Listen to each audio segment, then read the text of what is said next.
طلباء BS اردو نثری اصناف حصہ اول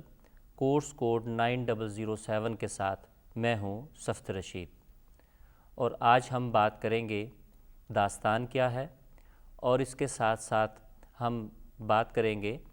ہمارے شامل نصاب داستان باغ و بہار پر کہ باغ و بہار کی اہمیت کیا ہے۔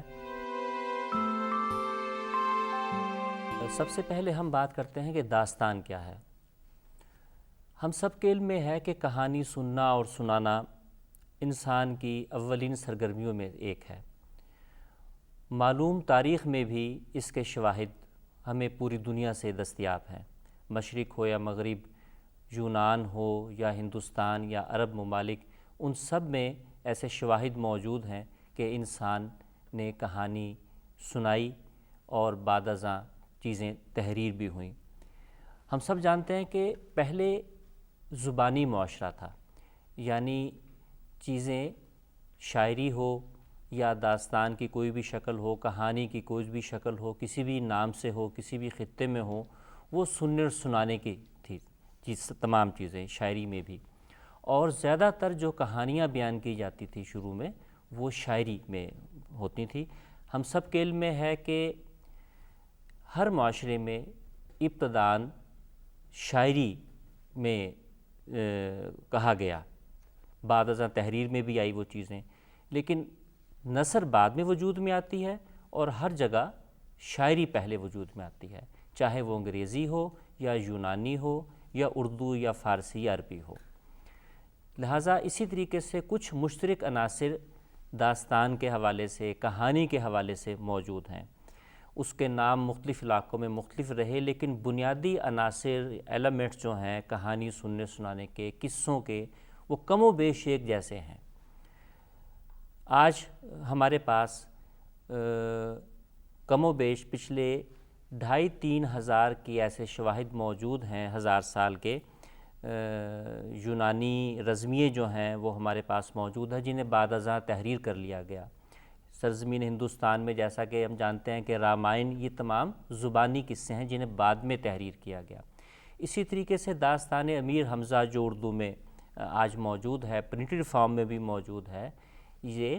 زبانی روایت کی چیزیں ہیں ساری۔ جب ہم زبانی روایت کہتے ہیں تو اس سے مراد ہے کہ چیزیں سامعین کو سنانے کے لیے جو ہیں وہ گھڑی گئیں تحریری معاشرے سے پہلے۔ اب یہ علیحدہ سے بحث ہے کہ تحریری معاشرے کا آغاز کب ہوتا ہے، وہ فی الحال ہمارے اس میں نہیں آتا،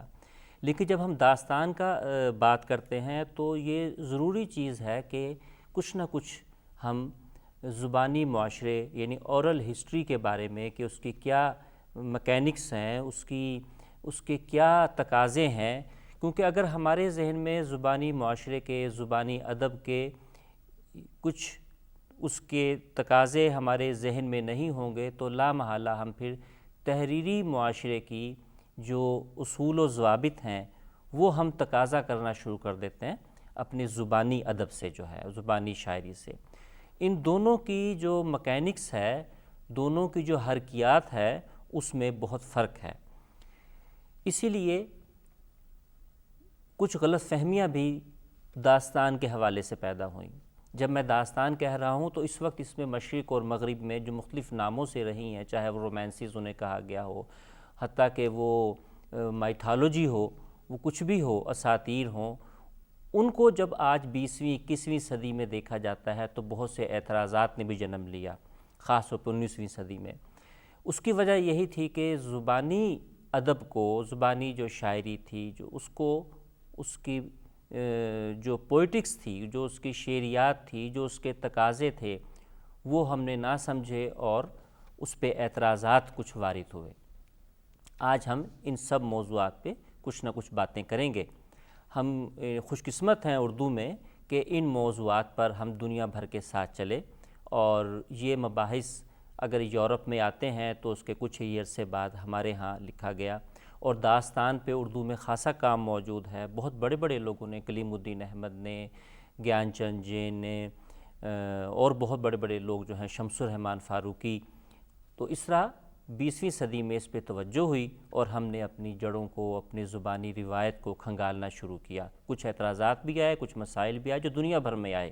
آج ہم ان پہ بھی بات کریں گے کہ داستان کس طریقے سے ایک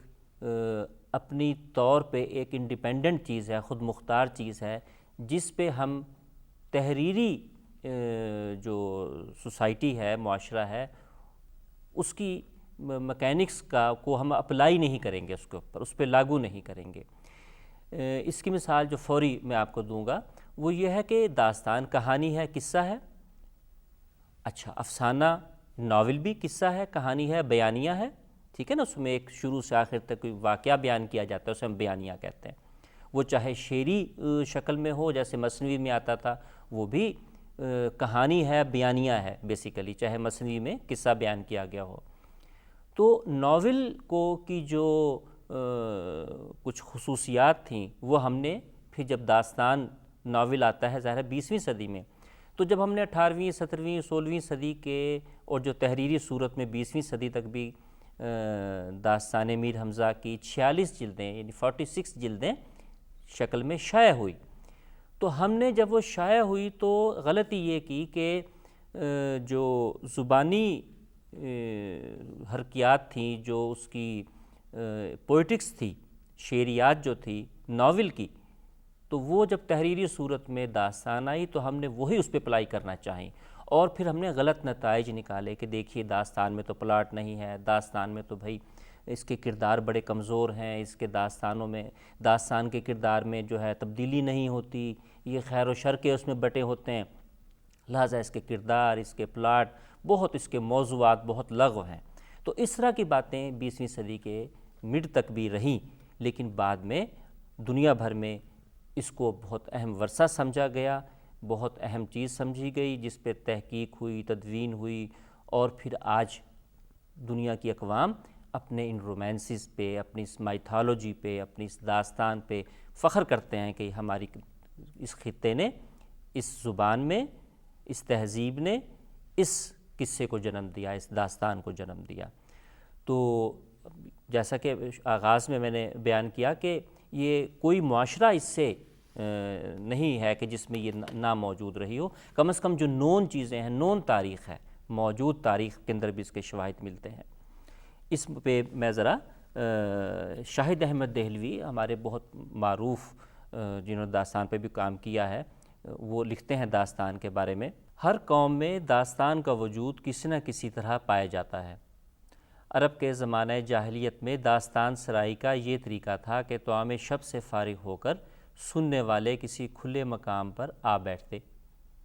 انگلستان میں بادشاہ آرتھر اور ان کی گول میز کے سورما داستان کا موضوع خاص تھے۔ فرانس میں شارلیمین اور اس کے سورماؤں کے کارنامے داستان سراؤں کے ورد زباں تھے۔ ایران میں داستان کے ہیرو امیر حمزہ اور ان کے رفقا تھے۔ ہندوستان میں راجہ رسالوں کی شجاعت کی داستانیں رزمیہ کارنامے آج تک لاکھوں سننے والوں کی دلچسپی کا سبب ہیں۔ مسلمانوں کی آمد کے ساتھ ایرانی داستان طرازی اور داستان گوئی نے ہند میں رواج پایا۔ ان مختصر سی سطور میں ہم نے دیکھا کہ مختلف عہد میں اور مختلف اقوام میں داستان کے چلن کی یہ چیزیں موجود ہیں۔ یہ خاص طور پہ جن کے حوالے دیے ہیں یہ قرون وسطیٰ سے متعلق ہیں، کیونکہ تو تحریری صورت میں موجود ہیں چیزیں جو ہیں، لیکن اس سے پہلے بھی جو چیزیں ہمارے ہاں موجود ہیں، خاص طور پہ رزمیہ ایپک، یونانیوں کے ہاں اس کا بہت تھا، حتیٰ کہ ارسطو نے رزمیہ کے بارے میں بیان کیا ہے۔ تو تھوڑی دیر کچھ